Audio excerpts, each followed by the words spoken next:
Iran and the United States are set to hold high-stakes peace talks in Islamabad on Saturday, but deep divisions, mutual distrust and several sticking points remain. The Iranian delegation, led by Parliamentary Speaker Mohammad Bagher Ghalibaf, arrived first in Pakistan's capital under heavy security.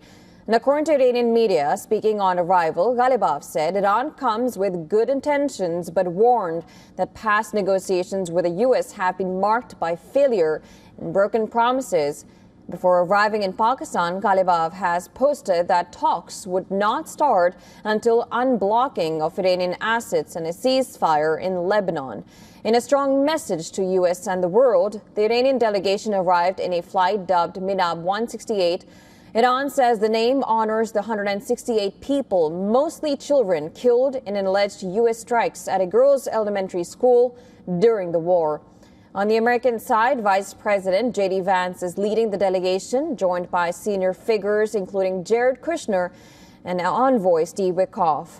Ahead of the talks, Vance said Washington is open to dialogue, but cautioned that any attempt by Iran to play the U.S. would be met with a firm response.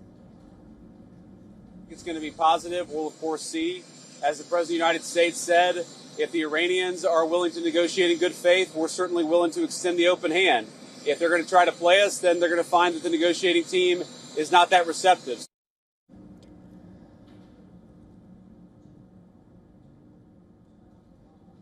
Now, key disagreements persist. Iran is demanding a ceasefire in Lebanon and the unfreezing of its financial assets, conditions that have not yet been met. Strait of Hormuz remains another sticking point. Meanwhile, U.S. President Donald Trump has called for the reopening of the strategically vital Strait of Hormuz, a route that carries roughly 20% of the world's oil supply. The waterway remains partially restricted, with Trump vowing to reopen with or without Iran's cooperation.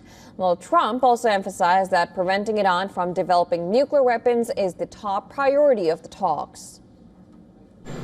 No nuclear weapon, number one.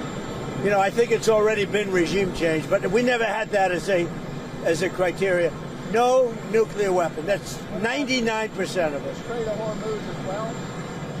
Yeah, but that'll open up automatically. The answer is yes, but the strait will open up. If we just left, the strait's going to, otherwise they make no money. So the strait's going to open. But what we have is no nuclear weapon, but we'll open the strait anyway. Don't forget, we don't use the strait.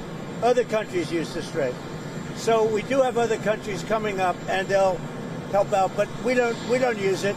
It won't be easy. It won't be, I would say this, we will have that open fairly soon. Hostilities continue in Lebanon as the airstrikes against Hezbollah targets have persisted despite Iran's calls for a halt. Israel maintains that its operations are not covered under the current U.S.-Iran ceasefire. Lebanon has reported heavy casualties, with nearly 2,000 people killed in recent weeks. It says Israeli strikes killed more than 350 people on Wednesday alone.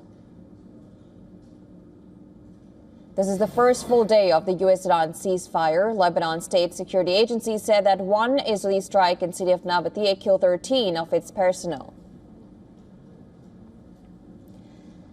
Now, Pakistan's Prime Minister Shehbaz Sharif described the upcoming talks as a critical moment, calling them a make-or-break stage. Security in Islamabad has been tightened significantly, especially around the Serena Hotel, where the talks are expected to take place.